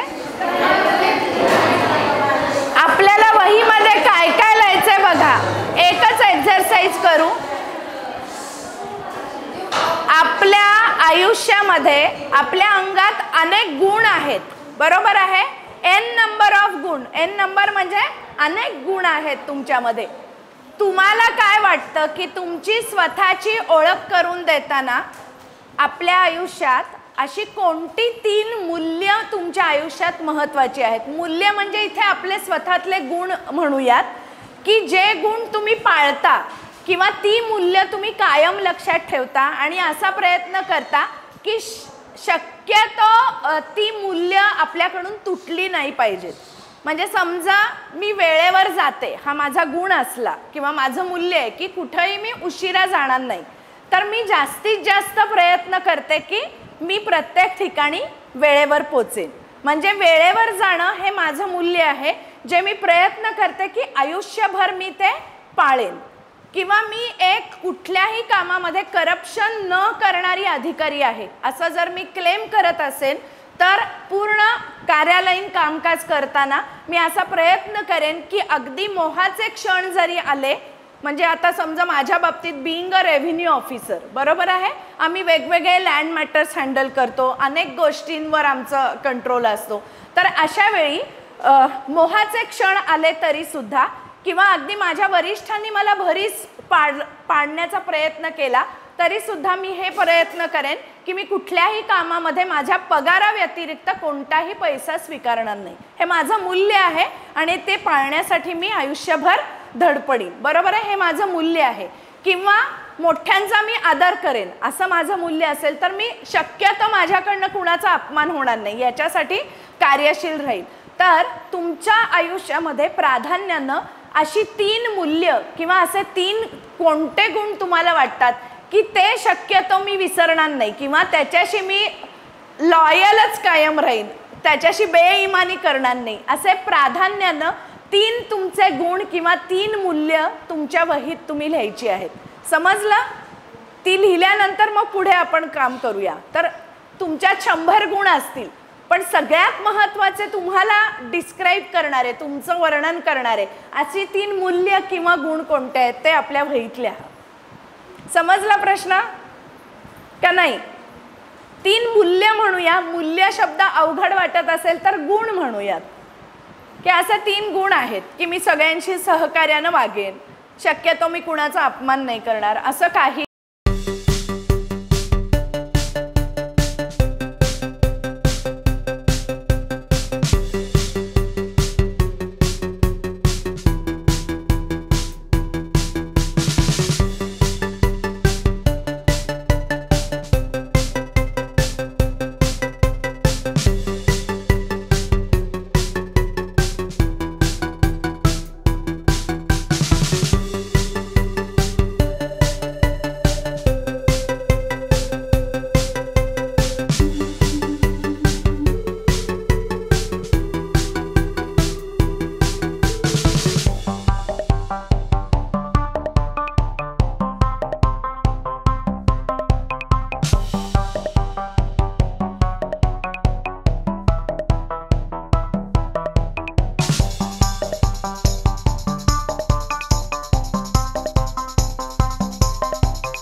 Okay yes.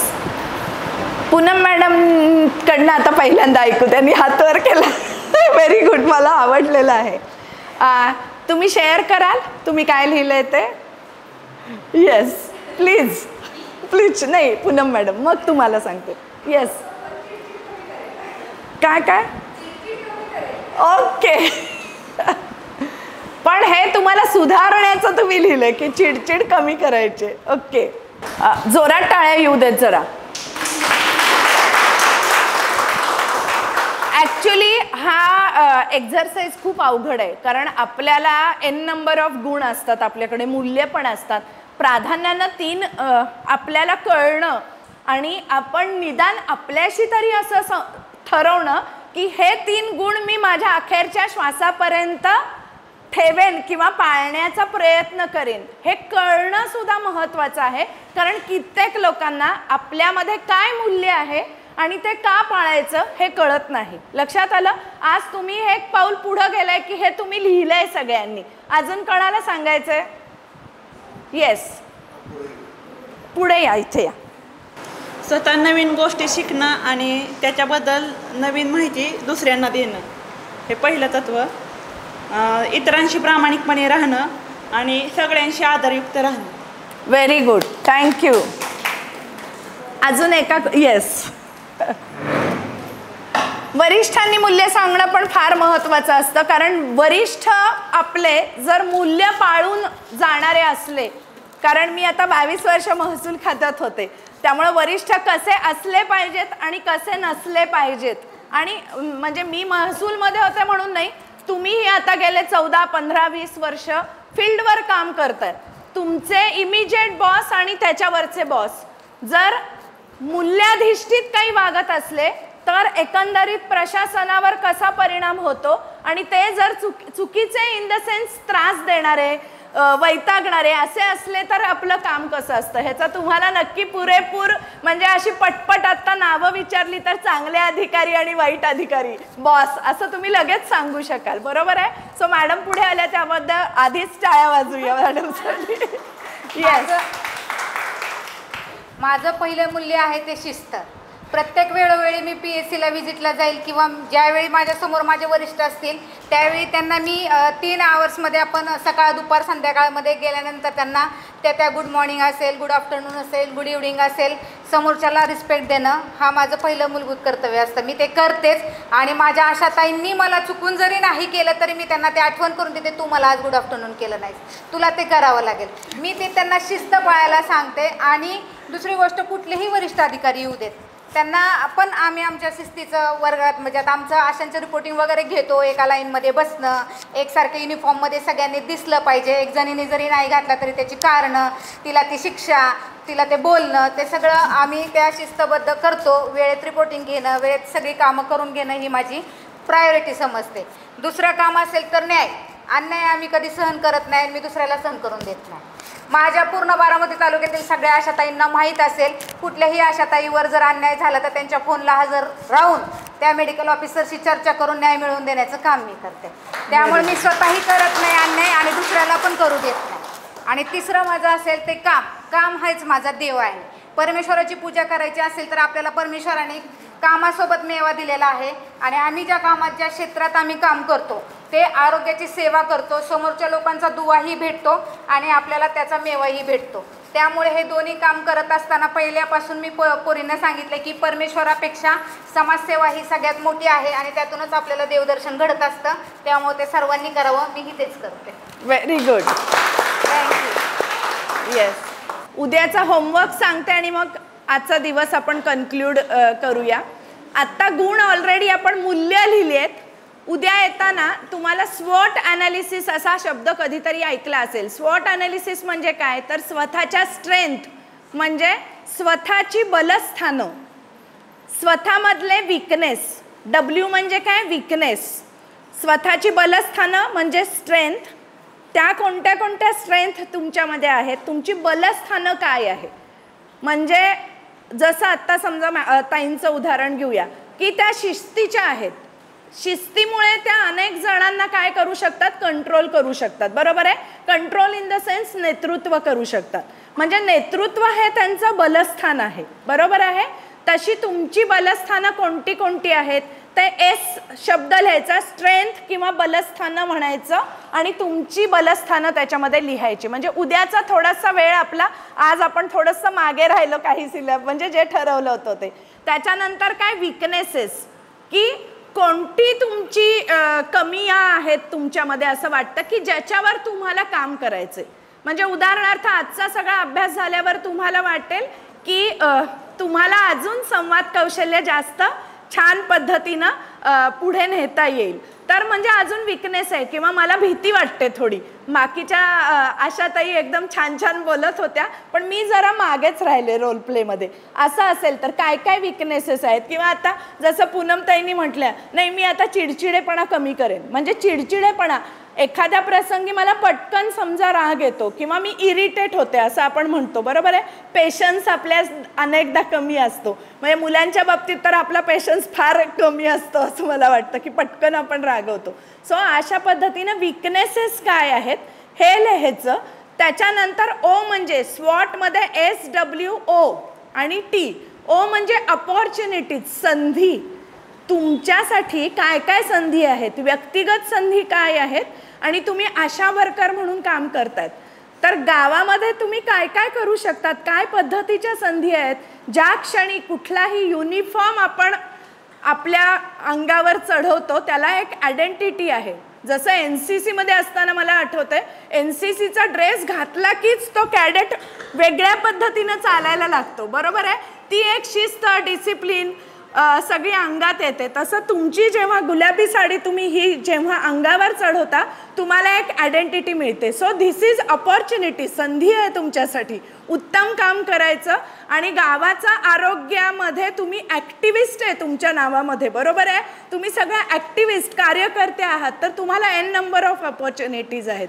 अशा कुठल्या अपॉर्च्युनिटीज, संधी तुम्हाला वाटत आहेत की आशा वर्कर असल्यामुळे NHM म्हणजे खूप मोठं आपलं काय म्हणूया शासनाचा अनेक ग्रँट्स त्यांना मिळत असतात. म्हणजे तुम्ही जेवढं काम चांगलं कराल तेवढं देश पातळीवर पण तुमचं नाव चांगलं होईल. तर अशा कोणत्या कोणत्या संधी वाटत आहेत तुम्हाला ते लिहा. आणि शेवटचं आहे थ्रेट्स म्हणजे धोके. म्हणजे आत्ता आशा वर्करचं जे काम आहे ते उद्या अंगणवाडी कार्यकर्तीला देऊन टाकतील किंवा डायरेक्ट तुमचं पदच खलास करून वेगळ्या कोणीतरी तुमचा रोल घेईल का जर तुम्ही बदलला नाहीत. असे कुठले धोके तुम्हाला जाणवत आहेत, लक्षात आलं. किंवा आपण जसं म्हणतो म्हणजे आम्ही रेव्हेन्यूमध्ये म्हणायचो की पोलीस आणि महसूल अधिकारी ह्यांच्यामध्ये नेहमी चढाओढ असायची. त्यामुळे महसूल अधिकाऱ्यांचे काही अधिकार पोलिसांना सारखे हवे असायचे. बरोबर आहे. मग जर आम्ही आमचं काम चांगलं नाही केलं तर पोलीस म्हणतात बघा महसूल अधिकारी काम करत नाहीत, त्यांच्याकडे केसेस पेंडिंग असतात, त्यापेक्षा ते अधिकार आम्हाला द्या. तसं जर उद्या अंगणवाडी कार्यकर्ती म्हणून तुम्ही काम केलं नाही तर तुमचं काम कोणीतरी दुसरं येऊन तुमची जागा घेईल का, असे धोके काही तुमच्या पदाला आहेत का. ते स्वतःच्या बाबतीत म्हणजे इंडिव्हिज्युअली सुद्धा. म्हणजे समजा जसं आपण म्हणतो की नवऱ्याची काळजी घेतली नाही, अगदी मी वाईट उदाहरण देते, नवऱ्याची काळजी जर मी घेतली नाही तर मग नवरा दुसरा शोधेल काय एखादी. म्हणजे हे अगदी वाईट उदाहरण मी सांगते पण तसं म्हणजे घरच्यांची काळजी आपण नाही घेतली जेव्हा की एक कुटुंब प्रमुख म्हणून आपलं ते काम आहे. बरोबर आहे. तर ते मी जर व्यवस्थित नाही केलं किंवा मी आता करिअर ओरिएंटेड मुलगी असं म्हणून मी करिअरच्याच मागे लागले आणि माझ्या मुलांकडे लक्ष नाही दिलं तर धोका आहे मग तो. बरोबर आहे. किंवा जसं आपण म्हणतो मग घरामध्ये दुसरं कोण असेल, मग आजी असेल, मावशी असेल, त्यांच्याशी मुलं जास्त अटॅच होतात. बरोबर आहे. कारण आईला वेळच नाही आहे. असे काही इंडिव्हिज्युअल पण काही धोके तुम्हाला जाणवतात का की तुमच्यात नाही बदल केले तर तुमच्या स्वभावामुळे तुम्हाला काही अडचणींचा सामना करायला लागेल का. असं SWO आणि T याच्यातले स्वतःचे मुद्दे, इंडिव्हिज्युअल मुद्दे आणि आशा वर्कर हा तुमचा जो रोल आहे, तुमची भूमिका आहे त्याच्यासाठी असणारी बलस्थानं आणि विकनेस असं लिहून आणाल उद्या. एक 5 मिनटं उद्या आलात की ते डिस्कस करू, मग पुढचं करू. ओके, थांबूयात. आज कंटाळला नसाल अशी अपेक्षा करते. मी काटेवाडी PSCची आशा वर्कर सारिका सुनील खोमने बोलते. आपल्याला जे मॅडमने आज ट्रेनिंग दिलं ना ते ट्रेनिंग हसत खेळत दिलं, म्हणजे बोर वाटलं नाही. आणि जे ट्रेनिंग दिलं त्यातलं म्हणजे आत्मसात स्वतःमध्ये अगोदर करायचे. मग आपल्यामध्ये ते कौशल्य हस्तगत केले तर आपण जाणाऱ्या एरियामध्ये म्हणजे जे आपले पेशंट आहेत, आपले लाभार्थी आहेत, त्यांना आपण समजून सांगू शकू. म्हणजे ते गुण आधी आपल्यामध्ये करायचे, तर आपल्यामध्ये राग चिडचिडपणा कमी करायचा. प्रथमतः माझ्यातच चिडचिडपणा गुण म्हणजे कमी केला, समंजसपणा आला ना, तर आपण लाभार्थ्यांशी बोलताना पण हसत खेळत बोललं ना, तर त्यांच्यामध्ये जे राग किंवा घरातलं टेन्शन असतं ते फ्री होईल. आणि ह्या मॅडमनी जी माहिती दिली ना ती खूप छान दिली. 5 वाजल्या कसं ते कळलं नाही, घरी जायची लय घाई असती माझी तर मॅडम विशेषतः लवकर. पण आहे ना ह्यानी टायमिंग गेलेलं समजलं नाही. आणि दुपार पुढचा भाग आहे ना तो जेवण केल्यावर जरा झोपीच्या थोडंसं येतो आळस, पण ह्यानी लय फ्रेश झालं का तर ॲक्टिंग बघितलं नवनवीन. बस मॅडमसाठी एक आशा टाळी.